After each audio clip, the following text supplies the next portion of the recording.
Fokus negeri di bawah bayu, syarikat berkaitan kerajaan digesa manfaatkan sepenuhnya dasar mesra pelaburan kerajaan negeri. Perinciannya langsung bersama Anisia Daulas di Kota Kinabalu. Silakan, Ann. Baik, sahih. Ketua Menteri Datuk Seri Panglima Haji Jinor menggesa syarikat berkaitan kerajaan GLC memanfaatkan sepenuhnya dasar mesra pelabur kerajaan negeri di bawah Hala Tuju Sabah Maju Jaya SMJ untuk memacu pertumbuhan ekonomi Sabah. Ini kerana dasar tersebut membolehkan Sabah mencapai pelaburan asing berjumlah 12 bilion ringgit dan 942 juta ringgit bagi pelaburan domestik selain mewujudkan lebih 5,000 pekerjaan dalam tempoh 2 tahun bermula September 2020. Datuk Haji Ji optimis berdasarkan pengalaman dan kredibiliti sedia ada, GLC mampu menyumbang secara langsung kepada aspirasi SMJ. Beliau berkata demikian dalam Majlis Makan Malam Jubli Emas Perbadanan Kemajuan Ekonomi Sabah, SEDCO, di Kota Kinabalu. Teks ucapan beliau disampaikan Timbalan Ketua Menteri merangkap Menteri Pembangunan Perindustrian Datuk Seri Panglima Dr. Joakim Gunsalam. Datuk Haji Ji juga yakin penglibatan SEDCO dalam pelbagai sektor seperti pembuatan, perkhidmatan, pembangunan hartanah dan keusahawanan akan terus menjadi pemangkin kepada pertumbuhan ekonomi negeri ini. Dalam majlis ini, SEDCO melalui pengerusinya, Datuk Rubin Balang, menyampaikan bayaran balik pinjaman kepada kerajaan negeri berjumlah 10 juta ringgit. Turut disampaikan sumbangan bernilai RM5,000 masing-masing kepada Persatuan Ibu Tunggal Sabah, Persatuan Autisme Sabah dan Pertubuhan bagi Orang Buta Sabah. SEDCO juga menyampaikan anugerah khas sempena ulang tahun ke-50 perbadanan itu kepada bekas pengerusinya, Datuk Pangeran Muhammad Husin Pangeran Muhammad Tahir Nasruddin. Kerajaan negeri di bawah pimpinan Ketua Menteri Datuk Seri Panglima Haji Jinor komited membantu rakyat meningkatkan taraf hidup dan memperkukuh ekonomi negeri meskipun negara masih dalam proses pemulihan ekonomi setelah 2 tahun berada dalam pasca pandemik COVID-19. Sehubungan itu, Timbalan Ketua Menteri Datuk Seri Panglima Dr. Joakim Gunsalam mahu semua pihak berganding bahu bagi memastikan usaha kerajaan ini mendapat sokongan agar pemulihan ekonomi negeri dilaksana dengan lebih berkesan. Beliau berucap merasmikan Majlis Penutupan Kota Kinabalu Christmas Celebration 2022 kali ke-17 di Padang Merdeka, Kota Kinabalu. Datuk Dr. Joakim yang juga Menteri Pembangunan Perindustrian menyatakan sambutan ini memberi impak positif kerana ia membolehkan rakyat daripada pelbagai etnik, bangsa dan agama turut merasai kegembiraan perayaan ini. Penganjuran sambutan selama 4 hari yang berakhir semalam juga membuktikan pihak kerajaan menghargai setiap peranan dan sumbangan segenap lapisan masyarakat di Sabah.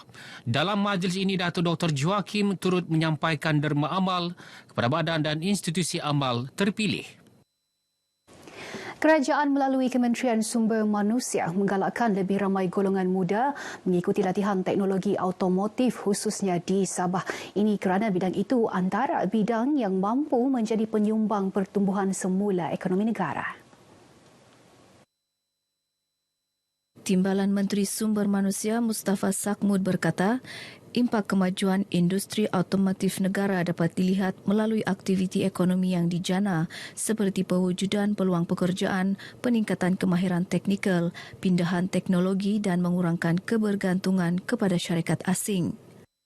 Saya mahu supaya institut latihan dapat melihat modul baru yang melibatkan bagaimana anak-anak muda selain daripada menjadi peserta tetapi juga boleh create job creation lah, dapat mencipta peluang pekerjaan baru kepada anak-anak muda kita dan juga mencipta peluang kepada institut latihan supaya menyediakan modul-modul yang berkaitan dengan industri otomotif kita lah. Beliau yang juga ahli Parlimen Sepanggar ditemui pemberita RTM selepas merasmikan program Perodua Day and KK Gathering di Kota Kinabalu. Mengenai program ini, beliau berkata penglibatan golongan muda dalam program seumpama dapat mendedahkan mereka dalam bidang automotif sekaligus menarik minat mereka untuk berkecimpung dalam bidang tersebut. Sementara itu, pengerusi penganjurnya Faizul Ismail menyifatkan penganjuran program ini sesuatu yang positif dengan penglibatan ramai anak muda. Okey, program hari ini kepada pemotoran, kira dua gathering dengan KK gathering untuk semua pemain KK gathering seluruh Borneo termasuk wilayah Persekutuan Labuan. Harapan untuk program ni, harapan saya mungkin tahun depan kalau ada lagi, insyaAllah kita akan buat lagi supaya belia-belia pemotoran seluruh Borneo boleh datang lagi. Pernyataan sambutan terlalu ramai dan sambutan terlalu menggalakkanlah. 400 kenderaan menyertai pertandingan ini yang melibatkan 80 kategori, antaranya kategori Best Colour, Best Japanese Domestic Market dan Best Malaysia Domestic Market. Perjanjian permuafakatan 5 gabungan utama di bawah Kerajaan Perpaduan mendapat reaksi positif pemimpin negeri ini. Pembantu Menteri Kerajaan Tempatan dan Perumahan Datuk Muhammad Hamsan Awang Supain menyifatkan perjanjian itu sebagai usaha memastikan jaminan kestabilan politik negara demi manfaat rakyat keseluruhannya. Tambah Datuk Muhammad Hamsan, permuafakatan seumpama bukan perkara baru di Sabah. Malah ianya sudah diamalkan kepimpinan negeri sejak sekian lama. Katanya Sabah juga merupakan negeri contoh dalam memartabatkan nilai perpaduan dan keharmonian. Seterusnya dapat membantu kerajaan persekutuan merealisasikan konsep kesepaduan dalam kepimpinan dengan 5 gabungan parti berkenaan. Kita minta kepada masyarakat dan rakyat semua supaya eratkan perpaduan, sokong kerajaan pada hari ini, kerajaan yang stabil, boleh mentadbir negeri, boleh membawa pembangunan kepada negeri Sabah supaya kerajaan hari ini kekal dan stabil dapat menjalankan tugas yang diamanahkan untuk membangun negeri Sabah ini. Beliau yang juga adun Sungai Sibuga ditemui pemberita RTM dalam program berkatan perdana di Sandakan. Semalam 5 gabungan utama iaitu Pakatan Harapan, Barisan Nasional, Gabungan Parti Sarawak, Gabungan Rakyat Sabah dan Parti Warisan Sabah menandatangani perjanjian persefahaman kerjasama tersebut bagi menjamin kestabilan politik dan memacu ekonomi negara.